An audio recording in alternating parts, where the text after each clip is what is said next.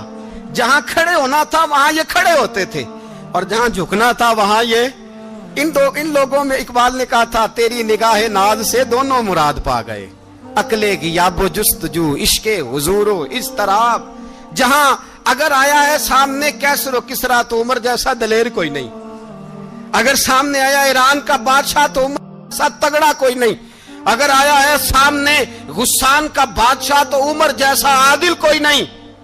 لیکن اگر علی کا بیٹا آیا ہے, اگر فاطمہ کے لال پارے آئے ہیں, تو پھر فاروق اعظم سے جیسا محب کوئی نہیں, پھر ان سے جیسا پیار کرنے والا کوئی نہیں. اندر بیٹھے ہیں جناب عمر, اندر تنہائی میں کچھ وزیروں سے گفتگو ہو رہی ہے, میٹنگیں جاری ہیں.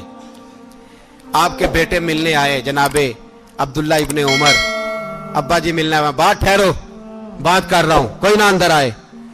صاحب زیادہ باہر کھڑا ہے, تھوڑی دیر گزری تو امام حسن بھی آ گئے. کون آئے؟ آپ کو جو ملے گا امام صاحب کا نام لینے سے, وہ سردار ہیں جنتیوں. کون آئے؟ سارے بولیے. امام حسن تیری نسل پاک میں ہے بچہ بچہ نور کا, تو ہے نے نور تیرا سب گھرانہ. امام حسن آئے تو حضرت عبداللہ ابن عمر کو دروازے پہ کھڑے دیکھا, کہا امیر المومنین کہاں ہیں؟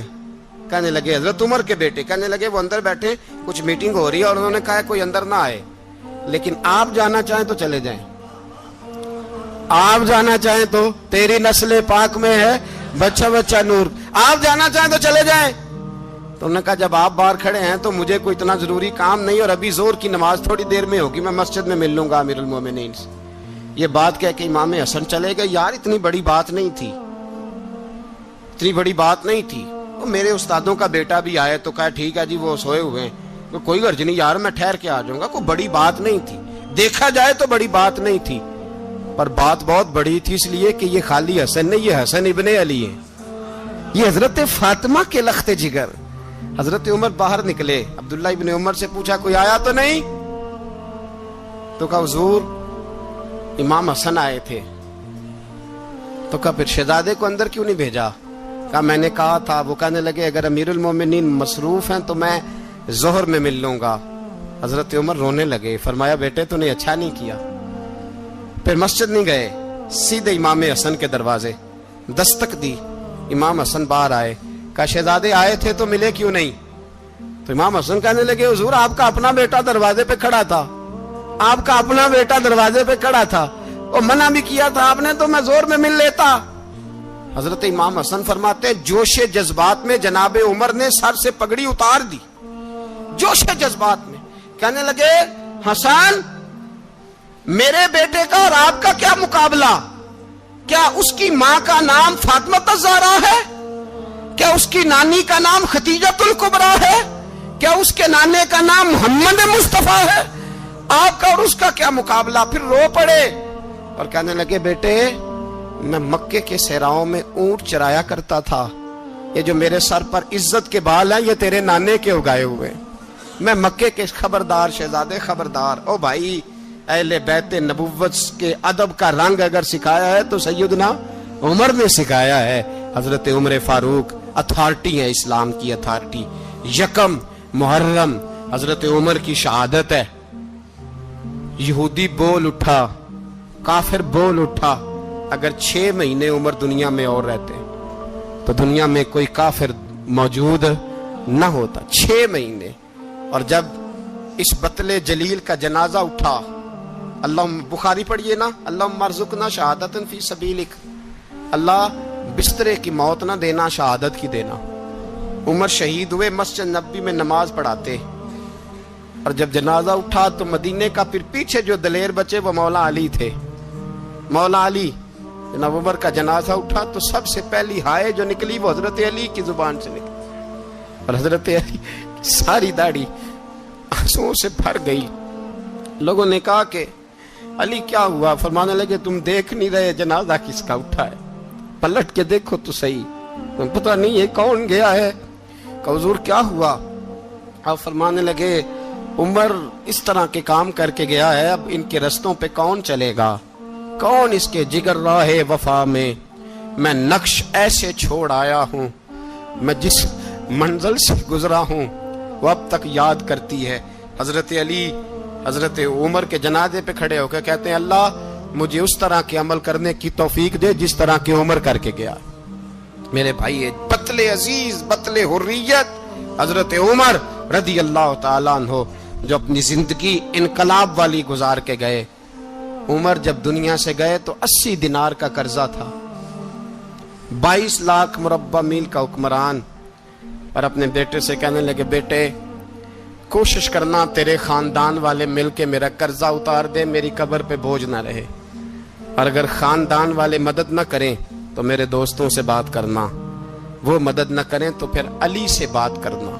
ان کا پیار آپس میں اتنا اور تو اختلاف ثابت کر رہا. 80 دینار کا قرضہ چھوڑ کر حضرت عمر دنیا سے گئے اور جاتی دفعہ کہہ گئے میرے بعد میرے بچوں کو حکومت کے مشورے میں بھی شامل نہ کرنا, حکومت کے مشورے میں بھی میری اولاد شامل نہ ہو. اتنا بڑا شخص اتنا بڑا رنگ دے کے یکم محرم کو جب عمر فاروق کا وصال ہوا تو بیٹے سے کہنے لگے اماں عائشہ سے جا کے کہو میرا بھی نبی پاک کے روزے میں دفن ہونے کو دل کرتا ہے. ایک قبر کی جگہ ہے اماں جی نے اپنے لیے رکھی ہے, بخاری یا بخاری. حضرت عائشہ کے پاس صاحبزادے گئے, کہنے لگے اماں جی عمر کو زخم لگ گیا ہے, حالت بڑی پریشانی والی ہے. وہ کہتے ہیں اگر اماں اجازت دیں.